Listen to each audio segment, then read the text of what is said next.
বাইরের মানুষ তোমাকে আঘাত দেবে এটা মেনে নিতে অতটা কষ্ট পেও না।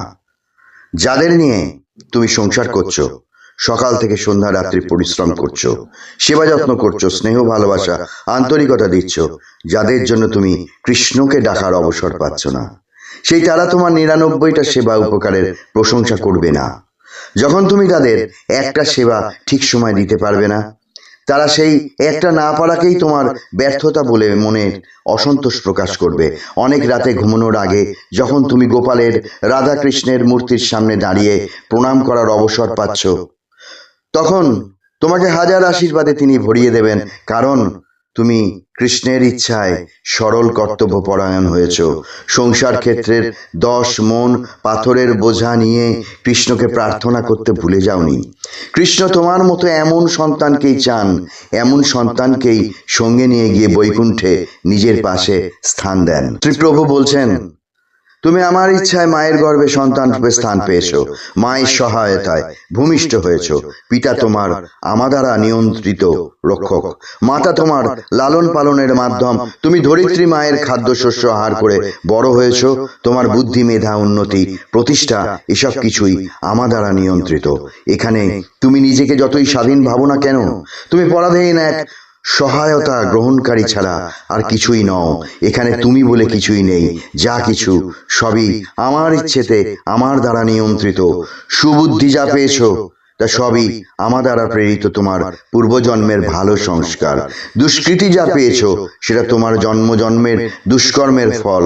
মানব জন্মের উদ্দেশ্য হলো আমাকে লাভ করা। প্রভু বলছেন, মানুষ চেনার আগে তুমি নিজেকে চেনার চেষ্টা করো। স্বার্থ নিয়ে কর্ম করার আগে নিষ্কাম কর্ম করার অনুশীলন করে দাও।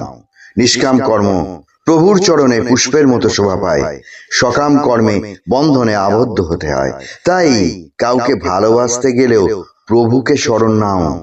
তিনি তোমার কর্মের বাধাবন্ধন মোচন না করে দিলে তুমি সফল হবে না।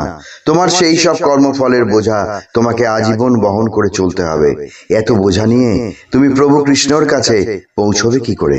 প্রভু বলছেন, মনুষ্য জীবনে আঘাত বারে বারে ফিরে আসে, ওটা সহজেই পাওয়া যায়। ভালোবাসা পেতে অনেক দেরি হয় ভালো, সেটা অনেক অবিশ্বাস বিরহের ঝড়ঝাপটা পেরিয়ে তোমার কাছে যখন আসে, সেটা আর যাই হোক মোহ নয়, চিরবন্ধনে বাধা পড়তে। দুঃখ তোমার জীবনে আসে তোমাকে ধৈর্য ধরার শিক্ষা দেবে বলে। অপমান, আঘাত, প্রতারণা আসে তোমাকে মানুষ তৈরি করবে বলে। তুমি সরল, ওটা তোমার স্বভাব, দোষ নয়। সরলতা ঈশ্বরের আশীর্বাদ, আমার আশীর্বাদ। চালাকির দ্বারা মহৎ কাজ করে প্রতিষ্ঠিত হতে পারে না। সরলতা বুদ্ধি দেয়, প্রেম দেয়, উদারতা দেয়। এই সবই তোমার অভিজ্ঞতা, যেটা না অর্জন করলে আমি তোমার হাত ধরতে পারতাম না। তুমি প্রতারিত হলেও নিঃস্ব হবে না, কারণ আমি তোমার হাত ধরেছি। আর আমাকে যারা ভুলে থাকে তারা নিঃস্ব হলেও আমার প্রসারিত হাত তারা দেখতে পায় না। প্রভু বলেন, তুমি সরল, এটা আশীর্বাদ। ঈশ্বর প্রেমী মানুষকে বিশ্বাস করে বোকা হয়ে যেতে বাধ্য হলেও নিঃস্ব হয় না। প্রভু তাদের হাতে হাত ধরে মানুষ চেনানোর জন্য পথে নামান। এটা অন্ধকার, এটা আলো। তুমি সরল বলে সকলকে ভালো ভাবো।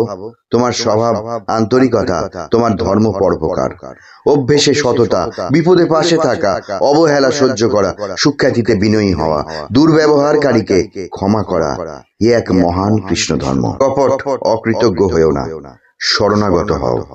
মানুষ প্রদীপের আলোকে ততক্ষণই সমাদর করে যতক্ষণ অন্ধকার থাকে। সে যখন আলো দেখতে পায় তখন তুচ্ছ জ্ঞানে সেটা আবর্জনা ভাবে।